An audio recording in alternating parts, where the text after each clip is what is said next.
On va passer aux invités du soir. On va recevoir dans un instant le président des Républicains qui fait énormément parler de lui. C'est l'homme qu'il fallait avoir aujourd'hui, Éric Ciotti. Avec lui, on va revenir sur ce qui s'est passé ce week-end à Romans-sur-Isère. Une semaine après la mort de Thomas dans la commune voisine de Crépol. Plusieurs militants de l'ultra-droite se sont réunis dans le quartier où plusieurs des agresseurs de Thomas résident. Batte de baseball, barre de fer, affrontement avec les forces de l'ordre. L'objectif est clair. Une expédition punitive pour, selon eux, venger la mort de Thomas. On va voir une compile des images à Romans-sur-Isère. Et dans un instant, Éric Ciotti sera avec nous. Avant d'écouter Éric Ciotti là-dessus, je vais vous demander votre avis. Il a refusé de condamner ce qui s'est passé à Romans-sur-Isère, là, ce week-end, Éric Ciotti. Vous allez me dire si vous êtes d'accord avec lui ou pas, ici autour de la table. Il peut en avoir qui sont d'accord avec lui. Et Éric Ciotti viendra nous rejoindre juste après. Petit compile. Justice pour Thomas ! Justice pour Thomas !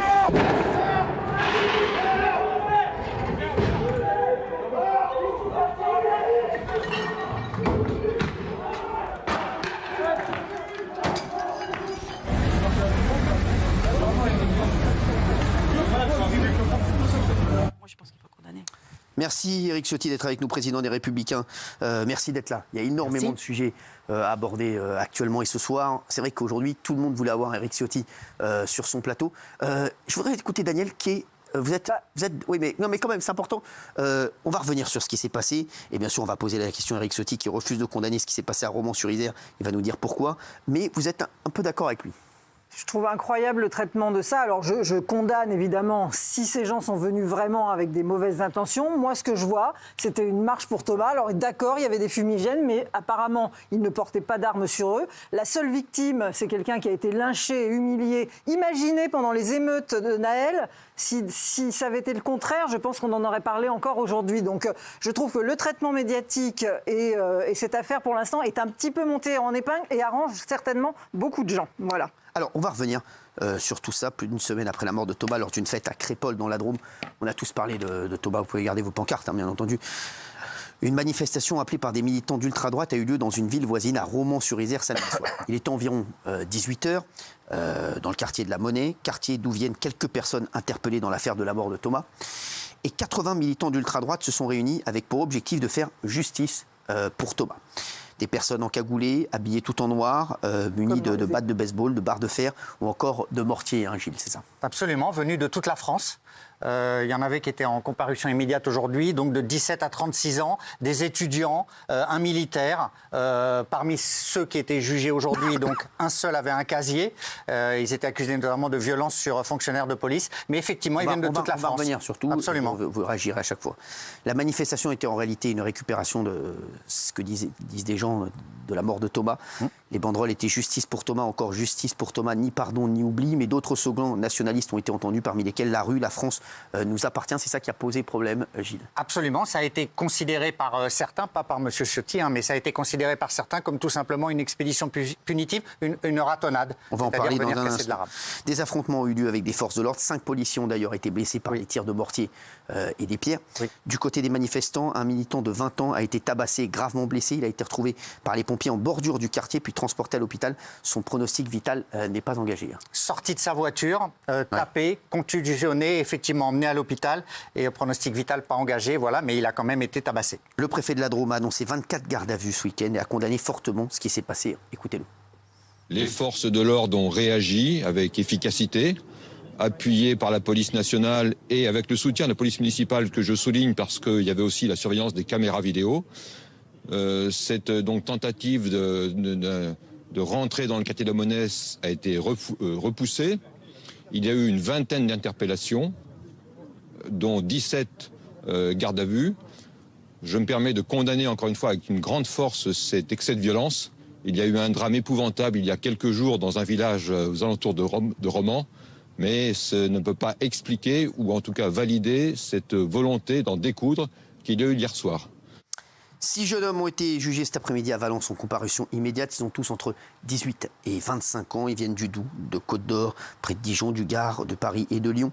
La plupart vivent chez leurs parents. Ils sont étudiants, stagiaires, chômeurs, militaires, développeurs informatiques, à l'exception de l'un d'entre eux. Leur casier judiciaire est vierge et tous minimisent leur intention ce soir-là. Les peines vont de 6 à 10 mois de prison ferme, hein, Gilles. Oui, c'était un appel national, Cyril, qui avait été lancé sur les réseaux sociaux et sur les boucles Telegram de l'extrême droite. Donc voilà, reste à savoir maintenant, effectivement, c'est pour ça que le débat avec M. Ciotti sera passionnant, si c'était une expédition punitive et pourquoi M. Ciotti n'a pas condamné, si c'est le cas. La préfecture du Rhône a pris la décision d'interdire une manifestation prévue aujourd'hui à Lyon. Le rassemblement organisé par plusieurs groupes d'ultra-droite et notamment les remparts de Lyon devait avoir lieu sur la place du maréchal Lyautey après la mort de Thomas, tué à Crépol il y a plus d'une semaine. On va revenir donc sur tout ça et sur toutes les réactions. Merci Éric Ciotti d'être avec nous. Vous refusez de condamner ce qui s'est passé à Romans-sur-Isère. Pourquoi ? Cette affaire, elle part d'une interview hier soir sur une chaîne concurrente où j'ai dit aux journalistes à plusieurs reprises qu'il ne fallait pas tout mettre sur le même plan. On a d'un côté, à Crépol, la mort de Thomas, dont on ne parle plus ce soir. Oui, c'est vrai. La mort de Thomas, 16 ans, que la vie appelait capitaine de son équipe de rugby.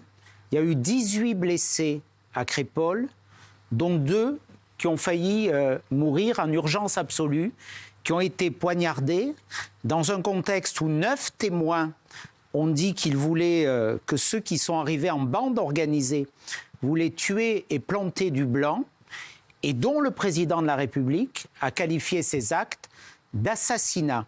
Ouais. Ce qui a un sens dans le code pénal. Assassinat, ça veut dire un meurtre par préméditation. Donc, avec des connotations racistes, potentiellement, puisqu'il y a 9 témoins qui disent que les auteurs de ces faits voulaient tuer du blanc, je le redis.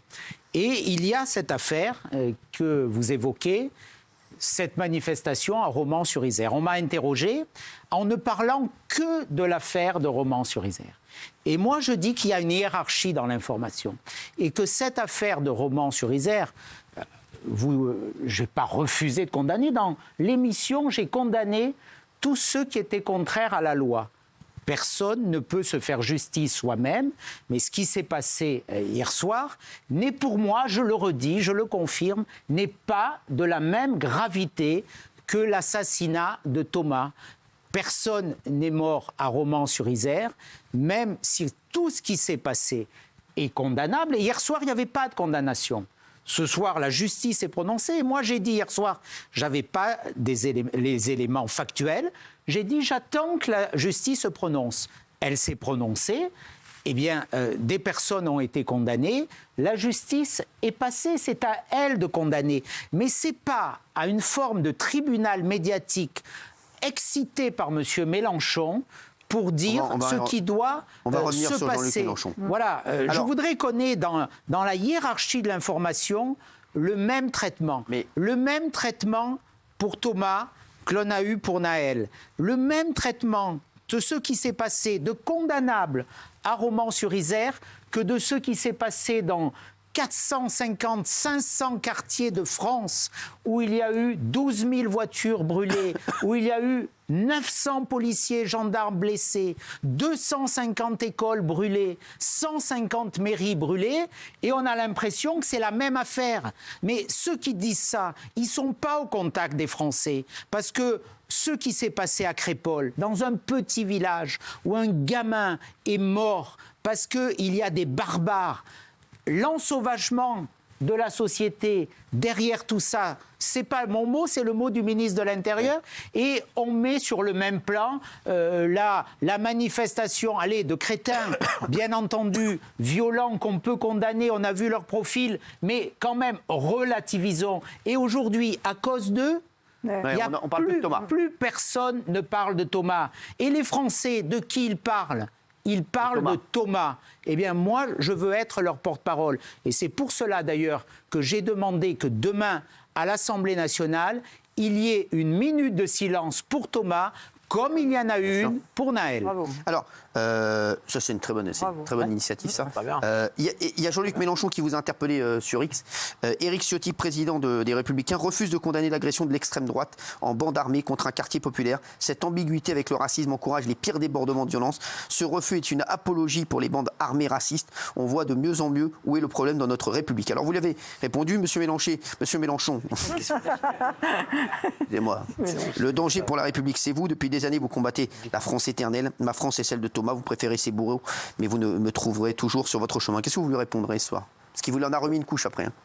La même chose, c'est quand même le plus mal placé pour tenir ses propos. Lui qui a refusé de condamner l'attaque terroriste, islamiste du Hamas, qui a fait 1200 morts, qui a tué des enfants, qui a tué des femmes, qui a pris en otage des innocents, qui a attaqué des vieillards dans leur domicile, qui les ont brûlés vifs. Il a refusé de citer ces barbares, de citer ces mots. Et là, il vient nous donner des leçons. Dès que ces gens sont en difficulté, il y a l'alibi du danger d'extrême droite. Aujourd'hui, bien sûr qu'il y a des dangers, mais le principal danger pour la République, c'est M. Mélenchon et ses sbires aujourd'hui. C'est ce que je lui dis, c'est ce que je lui ai dit. Qui menace la République? Ce sont ces idiots qui ont manifesté, qu'on doit condamner, qui ont été condamnés, ou c'est ceux qui aujourd'hui banalisent la violence, créent aujourd'hui, par leur discours des tensions, s'appuient sur la montée du communautarisme islamiste pour des raisons électorales? Voilà la réalité. Et c'est une expédition punitive quand même à Romans-sur-Isère ou pas? Qu'est-ce qui s'est passé? Sans doute, mais qui a été puni? Pour qu'il y ait une expédition punitive, il faut qu'il y ait des gens qui aient été punis. Heureusement, les forces, les forces de l'ordre ont fait leur travail, et heureusement qu'elles étaient là. Heureusement qu'elles étaient là. Mais encore une fois, moi, l'hypocrisie de Mélenchon, voilà, le deux poids, deux mesures, moi je supporte plus le deux poids, deux mesures. Vous entendez des gens d'extrême gauche qui disent que le drame de Thomas, c'était une rixe. Vous leur dites quoi? Mais c'était pas... on voit bien la banalisation. Et puis après, on cherche... C'est ce qui se passe avec Romans-sur-Isère. On cherche une dérivation pour oublier... Tout ça, finalement, n'a pas d'importance.